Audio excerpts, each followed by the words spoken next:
Hospice of the North Shore has been around since 1978. We're proud to be celebrating our 35th anniversary this year. So as the director of our bereavement services program, I'm very much aware with the holidays upon us and all the joys and the challenges of the season that this can be a particularly trying time for people who are grieving loved ones who have died. I oversee the Center for Grief and Healing, the Bertillon Center for Grief and Healing, which is connected to the Kaplan Family Hospice House in Danvers. So there's the physical space there, and we also have several counselors who are on staff providing individual counseling, leading groups, and we also provide similar services out of our Greater Boston office in Wellesley. We like to take an extra effort to reach out to the community at this time and show people that we're aware that they're hurting and to offer some services and some programs to help get them through. One of the most important things is for people to give themselves permission to make the changes that they need to make. There's all sorts of traditions that people have around the holidays, things that they do, events that they might host, people that they get together with. It can be a very, very busy time of year. For some people, maintaining that schedule is helpful and it's meaningful.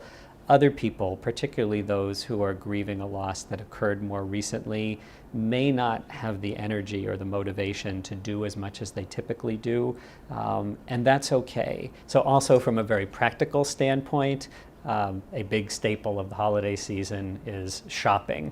And even in good times and happy times, that can be really arduous and demanding as you're going through your list. So it can be particularly important when you're grieving during the holiday season to keep a list of things that you want to buy and keep them handy and accessible. So when you have good moments, you can get out and get that shopping done efficiently so that on the days when you don't feel like being out in the crowds and in the malls, that you don't feel that pressure to get out there and do that. There's also a checklist that's available on our website, which is www.hns.org. And if you look under the bereavement section, you'll see a link to that. That gives people a chance to go through and really kind of take an inventory of the activities and the traditions and the rituals during the holiday, and to indicate which of these are things that you've traditionally done, but maybe this is not the year for it, and which are the things that you actually want to do. I think keeping the lines of communication open with friends and loved ones and being direct with them about what you want to do and not do is very important. A lot of people might push themselves to go to a holiday event or to carry out some tradition that their heart isn't in because they're grieving and they're sad and they don't have the energy. So that's okay.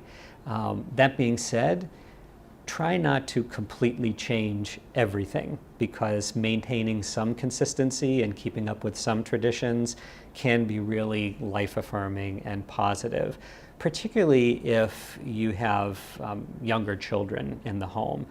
Kids really need and look for consistency to help them feel safe. So maintaining some rituals with the children can be important. On behalf of all of us at Hospice of the North Shore in Greater Boston, we want to wish everyone a meaningful and a healthy holiday season. We are here for you now and throughout the coming year. And I also want to make sure that folks understand our bereavement services are open to the entire community, regardless of whether or not you've experienced the death of a loved one on hospice. So please feel free to contact us anytime. You can call the Center for Grief and Healing at 978-774-5100, or you can email us at grief@hns.org.